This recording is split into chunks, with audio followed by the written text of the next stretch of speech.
इसके बाद सुरक्षा के हवाले देते हुए किस तरह का आपका गनर हटाया और किस तरह का गनर हटाने के बाद विरोध है आपका, और आपके पास क्या अभी वर्तमान में सुरक्षा है? नहीं, ये साबित कर दिया है, ये जो कप्तान साहब है इन्होंने साबित कर दिया है, राजनीतिक कप्तान पूरी भारतीय जनता पार्टी के द्वेष भावना से हमारे प्रति कार्य कर रहे हैं।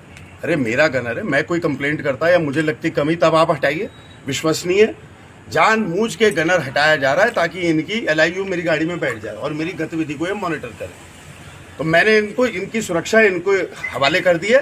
हाँ, मेरे पे जरा सी भी आँच आई, मेरे साथ कुछ भी होता है, मैं कह रहा हूँ रोड एक्सीडेंट हो जाए, कुछ भी हो जाए, इसकी जिम्मेदारी पूर्णतः नैनीताल पुलिस की और राज्य की सरकार की और इन कप्तान साहब की है। इन्होंने द्वेष भावना के साथ कार्य कराया है। अरे मैं इनको चैलेंज करता हूँ, कोर्ट में जो इनको लताड़ा गया है, इनकी बोलती बंद कर दी थी चीफ साहब ने, चीफ साहब का भी गनर बदल दीजिए आप। आपकी इतनी हिम्मत है तो आप हमें आईना दिखाने का काम कर रहे हो। गलत काम पहले आप करते हो, अपहरण आपकी निगरानी में होता है, विधायकों के साथ, नेता प्रतिपक्ष के साथ मार पिटाई धक्का मुक्की आपकी निगरानी में होती है, और ऊपर से ऐसा तेवर दिखा रहे हो। दिखाओ फिर तेवर। मेरे को इनकी सुरक्षा नहीं चाहिए, लेकिन मेरे को इनकी नीयत बिल्कुल साफ नहीं लग रही है।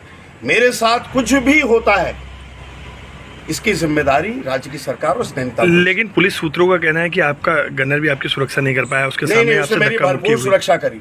उसने, मैं बोल रहा हूँ, मैं चश्मदीद हूँ, भरपूर उसने मेरी सुरक्षा करी, मेरे को खूब बचाया, और वो बहुत मेरे बिल्कुल घर का जैसे एक सदस्य होता है उस तरीके से यहाँ पे परिवार की तरीके से रहता है, और मुझे उस पर भरोसा है और मेरी सुरक्षा उसके हाथों में है, तब मेरे को भरोसा है। इन पे मेरे को कतई भरोसा नहीं है, इनकी नीयत मेरे को बिल्कुल ठीक नहीं लग रही है, और मेरे साथ अगर कुछ भी होता है उसकी जिम्मेदारी नैनीताल पुलिस के कप्तान की, नैनीताल पुलिस की और इस राज्य की सरकार। दूसरा गनर क्या भेजा है उन्होंने दूसरा गनर भेजा, मैंने उसे बाहर वापस भेज दिया, वो इनका एजेंट बन गया। विधायक जी क्या कहेंगे कि आपका गनर हटाया गया, यशपाल जी का भी गनर हटाया गया, क्या कहना चाहेंगे एक के बाद एक? नहीं, वो तो यशपाल जी का गनर सस्पेंड करा है उन्होंने, खाना पूर्ति कर रहे हैं, CO को हटा रहे हैं, SO को हटा रहे हैं। अरे इसको हटाओ कप्तान को, जिसके लिए चीफ साहब ने न्यायालय में बोला अटॉर्नी जनरल से कि सरकार से बोलिए इसका तबादला करिए।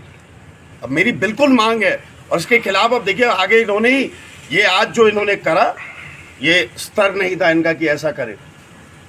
अब इनके लिए आगे हम लोग क्या प्रदर्शन करेंगे, कैसे गांधीवादी तरीके से हम अपना कार्य करेंगे, लेकिन जीत अंत पे हमारी होगी। लेकिन मैं फिर से कहना चाहता हूँ, दोहराऊंगा, बार बार दोहराऊंगा, मेरे साथ कुछ भी होता है, पता लगा मेरी गाड़ी कहीं जा रही है, एक्सीडेंट होता है, पता लगा मेरे घर के बाहर बिजली कड़की, पता लगा सांड भी मेरी गाड़ी के आगे आए, ये जिम्मेदारी इस कप्तान की, इस राज्य की सरकार की होगी, अगर खरोच भी मुझ पे आएगी।